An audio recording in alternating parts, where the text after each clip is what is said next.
Hi guys! Welcome again to Glasabi Vlog! We're on our way to Ilocos because that's where we'll celebrate my ate's 20th birthday! We're dropping by La Union right now to do some grape picking at Capo's Grape Farm! Oh wow! Look at all these red juicy grapes ready to be harvested! Come along! Let's get started!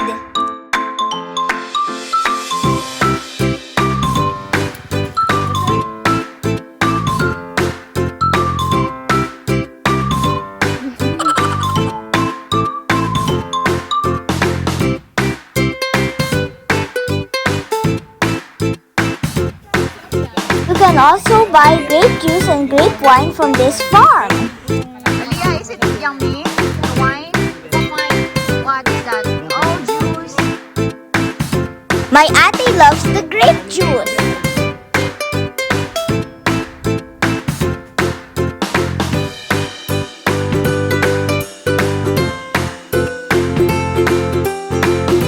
I wonder how many kilos of grapes we picked.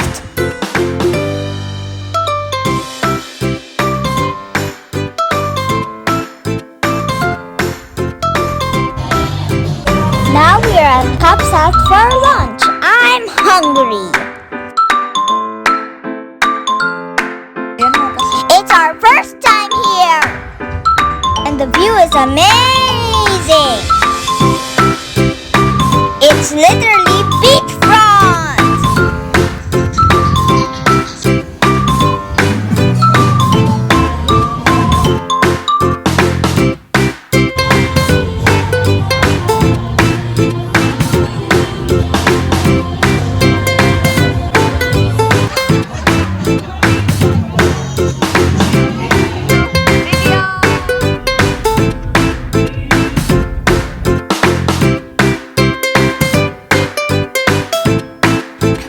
Look at the view! It took a long time to get here, but we're finally in Ilocos. Hey, we're in Vigan! Finally!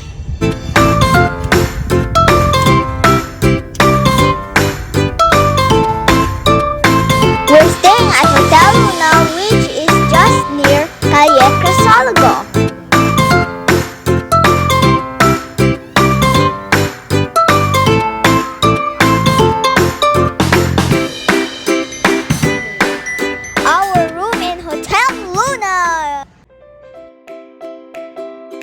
Whoa, I'm so excited to ride the Kalesa! It's my cousin Theo's first Kalesa ride!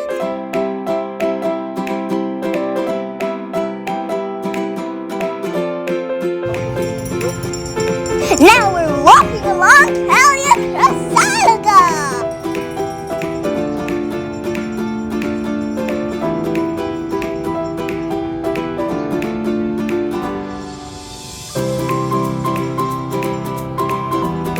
Ooh, vegan empanada and okoy! Time for dinner! We had our dinner at Cafe Leona! Day 2! We're having breakfast to start our day! So we're going to ride the Kalesa to tour around Vigan. My papa, dad, and mom were riding in another Kalesa.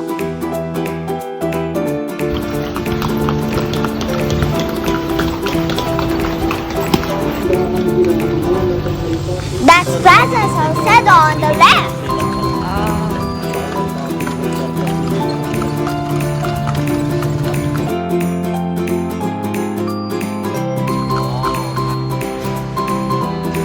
First stop. Sadly, no videos allowed inside the museum. Next stop is the Ruby Jar Factory. Vigan is also known for pottery making, locally known as Burnay jars. The materials for the Burnay jars only consist of clay, water, and sand. Its process starts with kneading of clay to warm it up and remove sharp objects that may ruin the clay. Once it is ready to be molded on the wheel and kiln, it will be tempered with sand to prevent the clay from sticking to the surface of the table. The jar will be air-dried for 3 long weeks to harden, after which it will be put in a furnace to cook for 1 day and 1 night.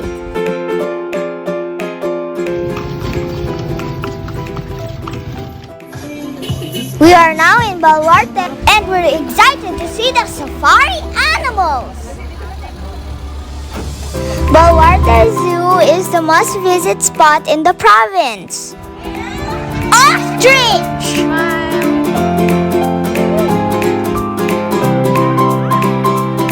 Animals like ostrich, deer, and donkeys roam freely in an open area where visitors can interact with them closely.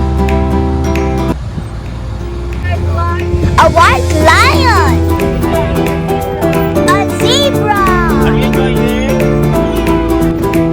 Oh look, isn't that Rudolph?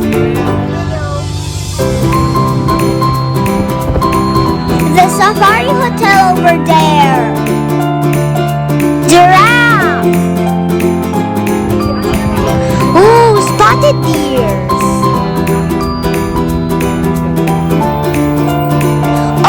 The antlers of the deer.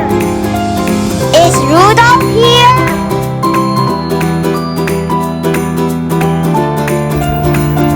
Oh, a forbidden village. It looks like the devil. Oh yeah, it's true. It's like Magnificent. I'm so excited to feed the giraffes. Oh, hello, Mr. Giraffe. Here, giraffe, eat some more. More leaves to eat, giraffe. Ate is feeding the deers too. They also have a safari gallery. The animals here were properly preserved and it looks like they're still alive. Mr. Chavit Singson, the owner of Baluarte, loves hunting. And in this gallery, all animals that he hunts is preserved and it looks like still alive.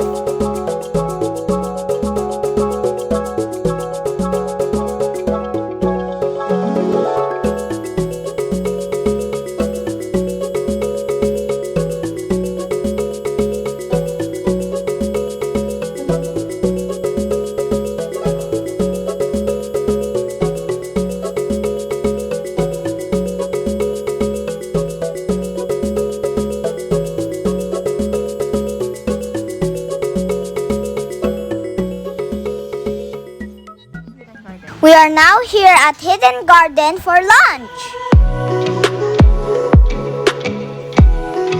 If you're a plantito or plantita like my mom, you'll surely love it here.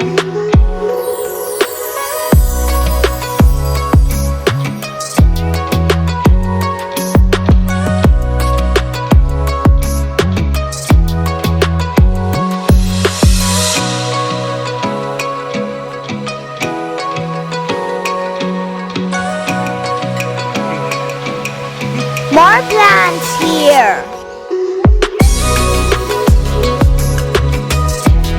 Dinner is at Ikan. The food here is so yummy.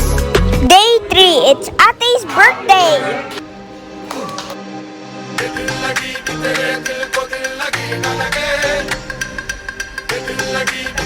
We're now going to Ilocos Norte.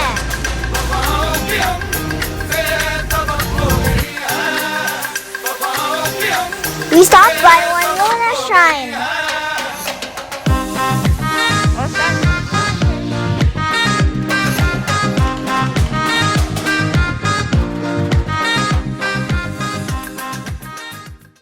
Now we're here at Fort Ilocandia for Addie's birthday lunch.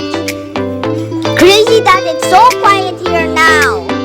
We were told that there were only 50 guests currently. It used to be so busy and packed with tourists. Before going back to Vigan, we visited the Paoay Church. Thank you, Lord, for everything. Ganda! back in Vigan and we're at Ikan again for dinner. Look at all these yummy seafoods. From shrimp to fish to squid, everything's delicious. They even have tom yum soup that everyone's been raving. Day 4, our last day in Vigan. We took a quick dip in the pool before heading home. Thanks for coming with us. Till my next vlog. Bye!